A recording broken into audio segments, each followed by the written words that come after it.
Today is March the 18th, and today we hear of the sentencing of an innocent man. Why was someone declared innocent, sentenced to die? Let's find out together as we study Matthew chapter 27.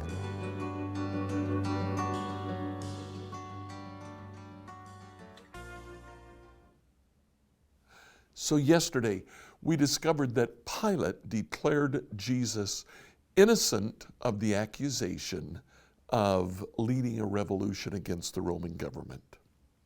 And yet, the Jewish leaders continued to ask for Jesus to be crucified. Matthew chapter 27 tells us what Pilate's next act was in 27:15. Now it was the governor's custom each year during the Passover celebration to release one prisoner to the crowd, anyone they wanted. This year, there was a notorious prisoner, a man named Barabbas. Pilate apparently had developed a custom during his time in Jerusalem. During the Passover, he'd take two prisoners and say, "Here you go, you can have one. Which one do you want?" And the crowd gets to choose who is released and who dies. I suspect that Pilate usually chose two people who may have been sentenced either to imprisonment, possibly even to death, but for crimes that were not like sedition against the Roman government. But on this occasion, he saw his opportunity to get Jesus released. Jesus had been flogged, trying to appease the bloodlust of the crowd. Didn't work. So now he says, okay, I get to choose two prisoners. You pick which one's released. There's Jesus, who I'm just said is innocent. Jesus, who has been flogged, is battered and bruised and bleeding, standing before you. Or Barabbas. Matthew identifies Barabbas as a notorious prisoner. Mark and Luke say that Barabbas was a revolutionary. He was a ringleader of elements who fought against the Roman government. Now, you might think that the Jewish crowd would have liked that, but they didn't. Because you see, ringleaders like Barabbas just made it worse for them. They got the Roman government riled up, and then they would clamp the screws down.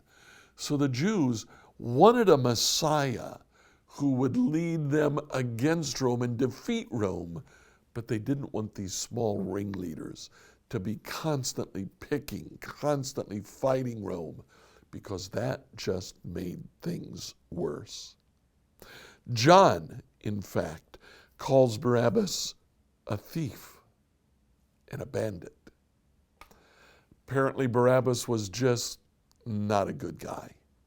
So Pilate presents Barabbas and Jesus to the crowd. Let's pick it up again in verse 20. The leading priest and the elders persuaded the crowd to ask for Barabbas to be released and to put Jesus to death. So the governor again asked, "Which of these two do you want me to release to you?" The crowd shouted back, "Barabbas." Pilate responded, "What then should I do with Jesus, who's called the Messiah?" They shouted back, "Crucify him." "Why?" Pilate demanded. "What crime has he committed?" The crowd shouted louder, "Crucify him." Pilate's ploy doesn't work.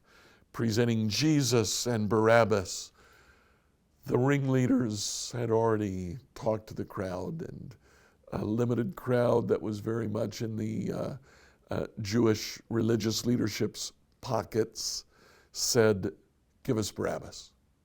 Keep Jesus." Pilate says, "What do you want?" "Death. Crucify him. Kill him."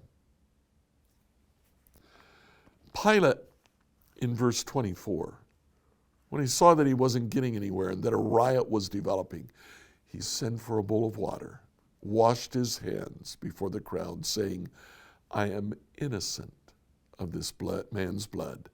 The responsibility is yours.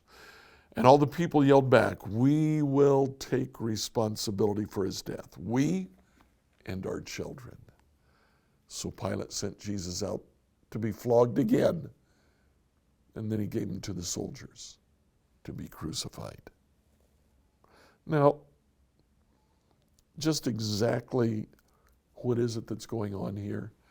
Pilate brings out a bowl of water and he washes his hands.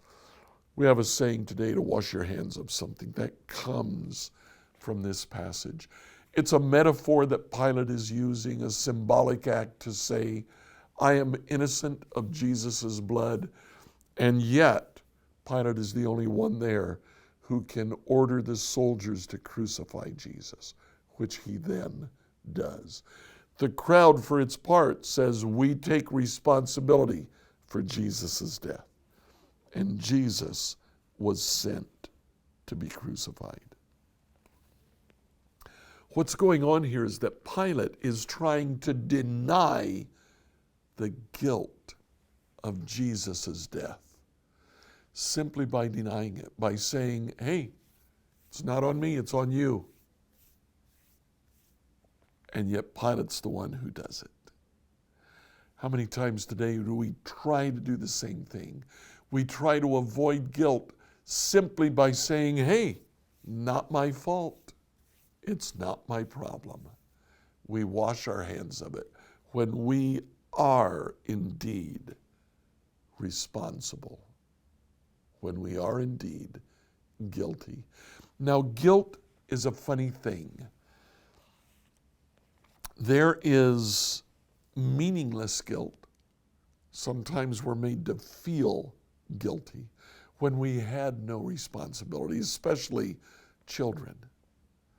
We need to be careful as parents and even as children to not accept guilt for something that we actually didn't do. But if we did what we feel guilty for, if we truly sinned and feel guilt as a result of that sin, the way to get rid of the guilt is not by denying that it's there, is not by saying, well, you wanted it, so it's on you, not on me. It's by saying, I accept responsibility for what I did. Going to the person to ask forgiveness for what we've done, and doing what we can to make restitution for what we've done.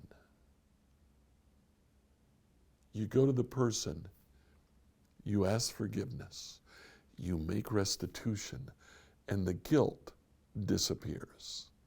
You do what Pilate did, wash your hands of it, say simply, not my problem. The guilt remains. Do you feel guilt today? Take a good look at it. It can be God's gift to you. If you feel guilt for something that you didn't do, just hand it over to God. Ask Him to take that guilt away, because it is not your guilt. Let go of it. But if you feel guilt for something that you've done, go to the person, ask for forgiveness, make restitution, and you'll find that guilt lifted.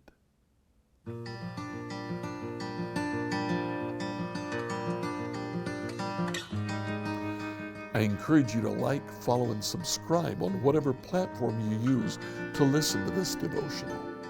Do you have questions for us? Email us at questions@becomehope.com. Tomorrow, we will ask the question, whatever happened to Judas?